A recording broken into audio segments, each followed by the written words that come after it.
गांव में दो कुत्ते रहते थे। दोनों आपस में गहरे और अच्छे मित्र थे। साथ साथ रहते और साथ ही सोते थे। उनमें से एक कुत्ता काला था तो उसका नाम कालू था। दूसरा कुत्ता लाल था तो उसका नाम लालू था। एक दिन दोनों कुत्तों ने तीर्थ यात्रा करने की सोची, किंतु वे रास्ता नहीं जानते थे। दोनों ने निश्चय किया कि यात्रा शुरू तो करें, रास्ता तो अपने आप ही निकल आएगा। एक दिन वे दोनों एक साथ तीर्थ यात्रा पर निकल दिए। चलते चलते उन्हें एक गांव दिखाई दिया। काफी रात भी हो गई थी तो वे दोनों एक पेड़ के नीचे सो गए। थके होने के कारण उन्हें नींद आ गई। सुबह होने पर फिर अपनी यात्रा पर निकल पड़े। एक गांव पार किया। दूसरे गांव के पास पहुंचने पर उन्हें भूख लगी। वहां उन्हें 4-5 चूहे दिखाई दिए। लालू की पूंछ खड़ी हो गई। वह कालू से कहता है, क्यों बड़े भाई, आप फरमाओ तो मैं इन 3-4 चूहों की चटनी बना डालूं। कालू ने गर्दन हिलाकर कहा, नहीं भाई लालू जी, हम तीर्थ यात्रा पर निकले हैं और तीर्थ यात्रा में किसी की हत्या करना पाप होता है। कोई दूसरा उपाय खोजो जिसमें कोई जीव की हत्या न हो तथा हमें कुछ ऐसा न खाना पड़े जिससे हमारी तीर्थ यात्रा भंग हो। दोनों कुत्ते एक चौराहे पर रुक गए। वहां पर एक मंदिर था। कुछ देर आराम करने के पश्चात दोनों ने फैसला किया कि अलग अलग दिशा की ओर चलना चाहिए। जिसको जो मिलेगा वही खा लेंगे।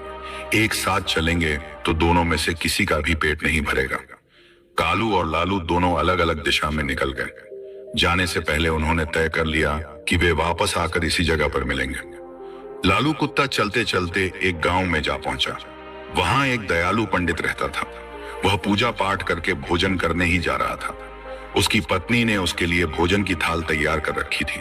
पंडित ने भोजन को भोग लगाया ही था कि लालू कुत्ते ने झट से उसकी थाली में मुंह डाल दिया तथा एक रोटी उठाकर वहां से भाग गया।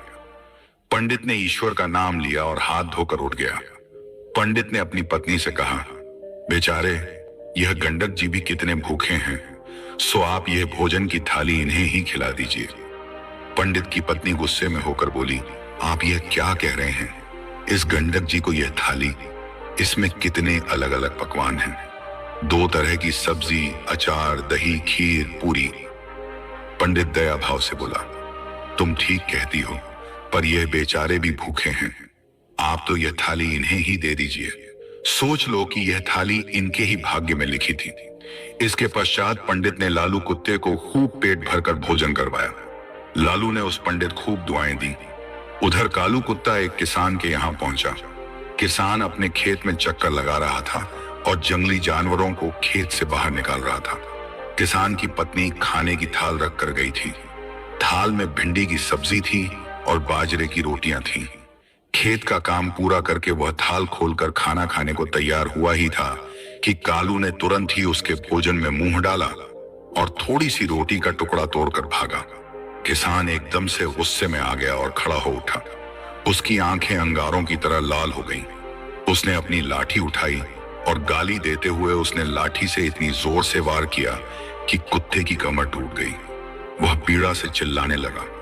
कमर टूट जाने के कारण वह भाग भी नहीं सकता था। इसी बीच उसकी कमर में 3-4 लाठियां और पड़ गईं। कुत्ता अधमरा हो गया। उसका साथी लालू चौराहे पर खा पी कर आराम कर रहा था। वह खड़े होकर अपने साथी का इंतजार कर रहा था। उसका साथी उसे कहीं भी नजर नहीं आ रहा था। लाचार और उदास होकर वह चौराहे पर बैठ गया। थोड़ी देर बाद उसे कालू अपनी तरफ आते हुए दिखाई दिया। वह खुश हो गया। वह जल्दी से उसकी ओर भागा। उसकी टूटी हुई कमर देखकर वह बहुत दुखी हुआ और पूछने लगा, भाई तुम्हारे साथ ऐसी दुर्दशा किसने की?